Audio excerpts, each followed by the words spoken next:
Hey, my name is Scott Bloyer. I'm one of the pastors here, and we are going through a series for the month of August through Proverbs. And so what we've done is we've challenged everybody to read one proverb every day for the 31 days of August. And so today we're looking at Proverbs chapter 12. And I just got to start out with verse 1 because verse 1, I think, is the antithesis of what we've been talking about in Proverbs. To learn, you must love discipline. It's stupid to hate correction. Okay, I'll just leave that right there. Stupid to hate correction. If you think you know it all and can do it all, you are stupid. Just got to say that right there. So we want to make sure that we understand that when we grow in faith and understanding, it's always a process. There's always something new. Even Paul in the New Testament, he said he's never arrived. He's always working at something. We only arrive when we're standing before Jesus in heaven. And that's when we're going to know all see all because we're standing in his presence.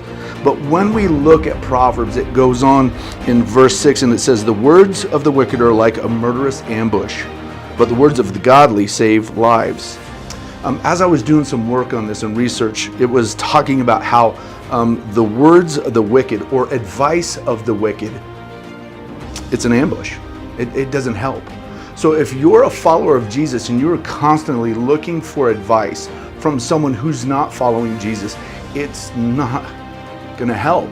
It's going to actually hinder. In fact, the words of the godly save lives. Those are the people that step in when there's an argument and try to change the argument into encouragement. Those are the ones that hear gossip and try to step in and stop the gossip. See, the words of the godly save lives, and we need to continue to walk that way. And then it goes on in verse 14, and it says, wise words bring many benefits, and hard work brings rewards.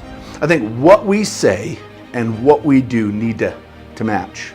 It is having our language and our actions do the exact same thing. And so we need to understand that that's very important because it goes on in the very next verse, verse 15, fools think their own way is right, but the wise listen to others. By the way, in the literal translation, fools means thick-headed. So some of you have probably had a mom, dad, sister, wife say that about you're thick-headed. Thick-headed is foolishness. We always have something to learn from someone. And then it goes on in verse 24 and 25, which I think are so important for this chapter, where 24 says, work hard and become a leader, be lazy and become a slave. In other words, don't sit there and do nothing. You need to get up and get to work. You need to move forward. There's always going to be something we can do, because then it leads into verse 25. Worry or anxiety weighs a person down, and an encouraging word cheers a person up. In fact, the literal translation means an empathetic word.